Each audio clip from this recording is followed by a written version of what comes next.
Good morning বন্ধুরা, এখন বাজে সকাল 8টা 9টা, সরি 8টা 9টা বাজে। তো এখান থেকে আমার ব্লগটা শুরু করতেছি। তো শরীরটা বেশি একটা ভালো না, আমি ধরুন দেখতে পাচ্ছি ফ্লোরের মধ্যে বয়ে গেছি। মুখ বেশি করেছি, আমি ঘুমার থেকে উঠছি, ওইটা মুখ টুক ধুছি, ধুয়ে ফ্রেশ হয়ে এখানে বসি। আয়ুষ মাত্র জাস্ট না এখন ঘুম থেকে আয়ুষ উঠছে, আয়ুষ বাইরে গেছে ফ্রেশ হতে। তো শিবা ঘুমায়, শিবা এখনও উঠছে না। তো আমি এখানে বয়ে গেছি, গলাটা ভীষণ খুশি। তো চলো, ওই যে শিবা নাও জাস্ট এখন উঠলো। শিবা এখন মাত্র ঘুম থেকে উঠলো, জাস্ট এই মাত্র ঘুম থেকে উঠলো। আরে বাবা রে, 9টা বাজে, ফোন আছে দিকে ওসাইলে উঠতো না। তো যাই হোক বন্ধুরা, চলো তোমরা আমার সঙ্গে থাকো, ভিডিওটা কন্টিনিউ করো। আই হোপ আজকে ব্লগটা তোমাদের ভালো লাগবে। আর যারা নতুন দেখতেছো তারা অবশ্যই আমার চ্যানেলটা সাবস্ক্রাইব করে দেবে, আমার সাথে দেখো, ঠিক আছে? চলো। তো বন্ধুরা চলো, আয়া ফেলাম ঘরটা গুছাইতে। তো অনেকক্ষণ হয়েছে ঘুম থেকে উঠছে, সবাই শিবা উঠে গেছে, আয়ুষ উঠে গেছে, আর আমি তো অক্ষণ নামে উঠছি, অনেকক্ষণ হয়েছে। তো চলো ঘরটা গুছাইলাই, কারণ বাসি ঘর বাসি বিছনা বেশিক্ষণ রাখাটা ভালো না, তোমরা অবশ্য সবাই জানো। তো চলো ঘরটা গুছাই। আর তো আজকে আমি কিছু কিছু কমেন্টের উত্তর দিতেছি, মানে কথা কইতেছি। যারা আছে না, কেউ আছে ভিডিও দেখতে হয়, মানে ভিডিও দেখে না, জাস্ট একটা কমেন্ট করতে হয়। একটা কমেন্ট করলো, মানে কমেন্টটা ভালো হোক খারাপ হোক, বা মানে ফট করে একটা কমেন্ট করেই জাগা, মানে কমেন্টটা কী করলো না করলো এটা আর চিন্তা করে না, মানে কমেন্টটা ভালো হইব না খারাপ হইব এটা কিছুই ভাবে না। একটা কমেন্ট করলো, দেখে সে বাস শেষ। তো আমি তারার উদ্দেশ্যে কইতাছি, যদি তোমরা কোনো কমেন্ট করতে হয় প্লিজ ভিডিওটা দেখো, দেখে এরপর একটা কমেন্ট করো, না দেখে এমন বাজে কমেন্ট করো না, ঠিক আছে? তো চলো, তখন আমার ঘর গোছানো কমপ্লিট হয়েছে, ঘরটা ঝাড় দিয়েছি না, তা ভাবছি আগে ওষুধটা খাইয়া লই। এটা হচ্ছে আমার থাইরয়েডের ওষুধ, যেটা নাকি রোজ দিন সকালে আমি খাই, রোজ দিন সকালে ওষুধটা আমার খাইতে হয়। তো চলো, আর এইটার মুখটা আমি খুলতে হয় না, আমার প্রচণ্ড কষ্ট হয় মুখটা খোলার সময়। তো যাই হোক, অনেক কষ্টে চেষ্টা ওইটা মুখটা খুলছি, খুললে এখন ওষুধটা খামো, ওষুধটা খাইয়া তারপরে বাকি কাজগুলো করবো। মানে এটা আমার রেগুলার রুটিন, ঘুম থেকে ওইটা ওষুধটা খাইতে হতো। আজকে অনেকটা লেট হয়ে গেছে, আজকে মানে ভুলে গেছে, মাথার থেকে গেছে গা, হঠাৎ করে দীক্ষা মনে হয়েছে বিছানা গুছাই আসিরা, যখন ওই সাইডে গেছি, সাইডে যাওয়া দিয়ে আমার ওষুধের শেষটা, আমি গাড়ি আসতে ওষুধ খেয়েছি না, এখন ওষুধটা খাই দিব। তো এখন নিয়ে বললাম ওষুধটা, মানে এটা আমার রেগুলার, মানে যেদিকে যাই না গেলে আমার ওষুধটা সবসময় আমার সঙ্গে রাখতে হয়, ওষুধটা আমার সঙ্গে করে নিয়ে যাইতে হয়। এটা আমার খুব প্রিয় একটা ওষুধ, এটা ছাড়া আমার দিন শুরু হয় না। তো যাই ওষুধটা খাওয়া শেষ করে আমি ভাবছি ঘরটা ঝাড় দিতে। তো চলো বন্ধুরা, তোমরা আমার সঙ্গে থাকো, আমি ঘরটা ঝাড় দিয়ে আরও কাজকর্ম আছে, সবটাই তোমাদের সঙ্গে আজকে শেয়ার করুন, কী করি না করি সবটাই তোমাদের সঙ্গে দেখাবো। তো চলো আমার সঙ্গে থাকো।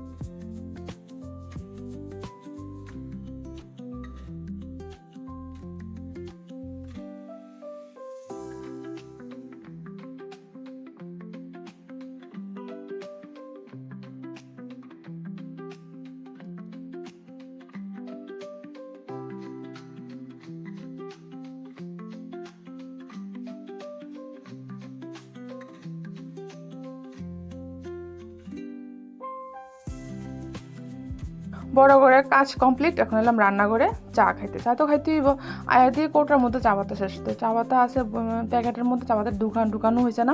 তো এখন চা পাতাটি ঢুকাইলাম, ঢুকে এসে চা পাতা দিলাম, চিনি দিলাম। তোমরা কারা এরকমভাবে চা করো যে জলের সঙ্গে, মানে জলটা বসে এসে সঙ্গে সঙ্গে চা পাতা চিনি দিয়ে দাও, দিয়ে অনেকক্ষণ লাগাইয়া ফুটাও। তো আমি তো চা এরকমভাবেই করি, তোমরা কীরকমভাবে করো আমার জানিও। কি জলটা পাক উঠলে পরে চা পাতা দাও, নাকি জলটা ঠান্ডা থাকতে চা পাতা চিনি দিয়ে একবারে সিদ্ধ করো, আমার জানাইও, হ্যাঁ?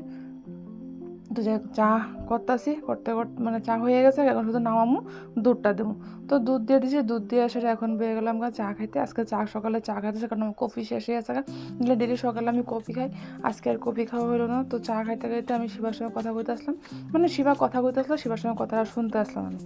দেখ চা খাওয়া কমপ্লিট হয়ে গেছে, হয়ে ফেলাম সবজি কাটতে হইব, কারণ প্রথম ভাবছিলাম কলা কাটুম, তো ভাবলাম না কলাটা আজকে রান্না করতাম না, আজকে এই কইটা রান্না করো। তোমরা কই তো এটা কী জিনিস তোমরা চিনো কি না, আমি তো এটাকে কইটা কই, তোমরা কী কও আমার অবশ্য জানাও। তাছাড়া কইটা রান্না করুম, কইটা দিয়ে শুকনো মাছ দিয়ে করুম, আর করুন আমার সবচেয়ে প্রিয় কচুর শাক রান্না করুন। তো তোমরা আমার জানাইও কমেন্ট করে যে তোমরা কচুর শাক আর কইটা খাইতে কীরকম লাগে। আমার তো খুব ভালো লাগে, আর এটাকে কি বলে, যেটা আমি কাটতেছি এটাকে কি বলে এটা অবশ্যই জানো। তো আমার তো এটাও খুব ভালো লাগে। আজকে সব কিছু রান্না করুম, ছিমির বিচি রান্না করুম। তো তোমরা আমার সঙ্গে থাকো, ভিডিওটা কন্টিনিউ করো, আমি সবজিটি কাটি।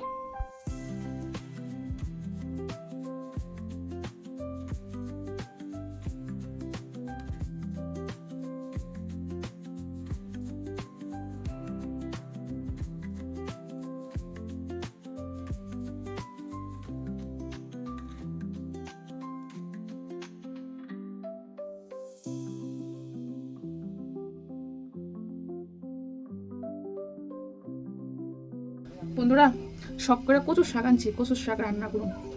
আর কইটা আনছিলাম, কইটাটা কাটা হয়ে গেছে, কইটাটা কাটলেছি, কইটা হয় তোমরা চিনো কিনা জানাই কমেন্ট করে আমার। হ্যাঁ, আর কচুর শাক মানে রান্না ভাবছি, এই যে কচুর শাক,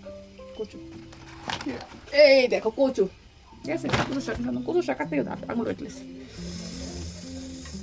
আঙুলে কেটেছি। তো তোমরা কারা কারা কচুর শাক খেতে ভালোবাসো আমার বসে জানাই। আমার তো খুব ভালো লাগে কচুর শাক আমার খুব ভালো লাগে। আসলে তো আঙ্গুল কাটছি, কচুর শাক কাটতাম গিয়া, তাহলে কচুর শাকটা টেস্ট হবে মনে হয়। কি করো তোমরা, হইব নি? আগে আছে না, আগে আমি যদি মা দিদা তো ছোট পাইছি, ঠাম্মারা তো ঠাম্মাকে তো মনেই নেই, ঠাম্মা কবে মারা গেছে কইতে পারতাম না, ঠাম্মার চেহারাই মনে নেই। তারা কইতো সবজি কাটতে গেলে যদি আঙ্গুল কাটে তাহলে সবজি করে খুব স্বাদ হইব। তাই আমি কথাটা এখন কইলাম। তোমরা জানো কিনা জানাইও তো কমেন্ট করে আমারে। রক্ত নেই, শরীরে রক্ত নেই, এত বড় হাট্টা কাট্টা মহিলা, বাট শরীরে রক্ত নেই। রক্তের অভাবে একদিন মরে তোমাকে শেষ। চলো দুষ্টামি করছি। তোমরা কেনারা কচু শাক খেতে ভালোবাসো আমার কমেন্ট করে জানাই। আমার তো খুব ভালো লাগে, তোমরা কেমন লাগে জানাই। তো বন্ধুরা কচু কাটা কমপ্লিট হয়ে গেছে আমার। কচু কাটা আমার বসে ডিম লিয়া, কারণ ডেলি সকালে আমি ডিম সিদ্ধ খাই 5টা, সকালে 5টা, দুপুরে 4টা, 9টা ডিম আমার ডেলি লাগে। তো কুসুমটি খাই না, শুধু উপরে সাদা অংশটা খাই। তো কুসুমটি দিলাম, ছেলে আছে, মামি আছে, তারা দিলাম, গুড্ডি খায়। তো গুড্ডি অনেক সময় খাইতেছে, অনেক সময় খায় না। তো গুড্ডি যখন খায় না তখন তারা দিলাই। তো এমন রক্ষণ গেছে কারেন্ট, দেখতে পাচ্ছ কারেন্ট দিলে আমার পুরো ঘর অন্ধকার হয়ে। স্নান করতেছ গুড্ডু? আরে বাবারে, ইস গুড্ডু স্নান করো, তুমি স্নান করো। আরে আবার ডুল্লা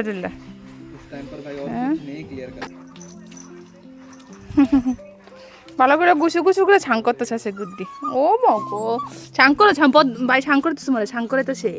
হ্যাঁ এই মস্তান, আরামই লাগতেছে না স্নান করতে, আরামই লাগতেছে। তোমার কি মারতেছে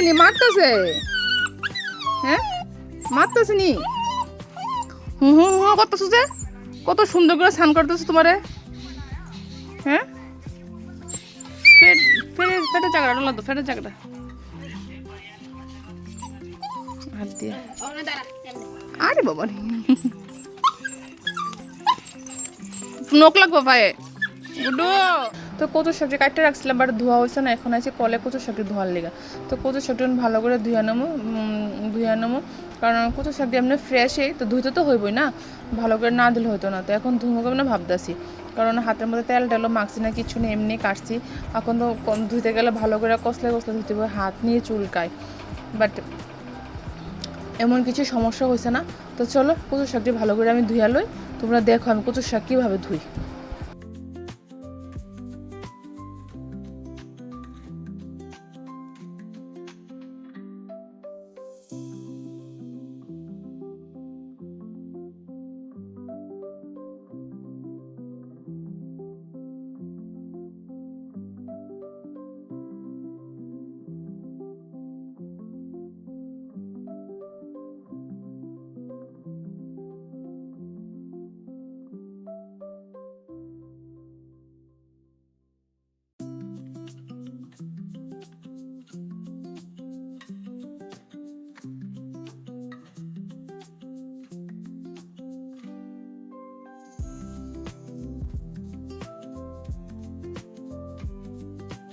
তোমরা দেখতে পাইছো কীভাবে আমি কচু শাক দিয়ে ধুইছি, 2 হাত দিয়ে কচলে কচলে কচু শাক ধুইছি, ধুয়ে এখন যেতেছি রান্না করে কচু শাকটা বসাই দিচ্ছি। কচু শাকের লেগে আমি এদিকে কাঁচামরিচ কাঁচামরিচ চিরা দিছি, পেঁয়াজ কুচি করে কেটে দিছি, আর এখানে দিছি একটু রসুন থেতো করে দিছি, আর দিছি তোমার শুকনো মাছ, আর এখানে আমি মরিচটা পেস্ট করছি। আর কচুর একটু ভাপ দিয়ে রাখছি, কচুর একটু ভাপ না দিলে হতো না, কারণ কচুর আমার হাত ধরছে ভীষণ। তো মশলাটি দিয়ে ভালো করে কষে তারপর কচুটা দিয়ে দিছি, দিয়া এখন ভালো করে নেড়ে চেড়ে নামাইলাম। এই হলো আজকে দুপুরের মেনু। কেমন লাগলো ভিডিওটা অবশ্যই তোমরা কমেন্ট করে জানা। চলো বাই, টাটা।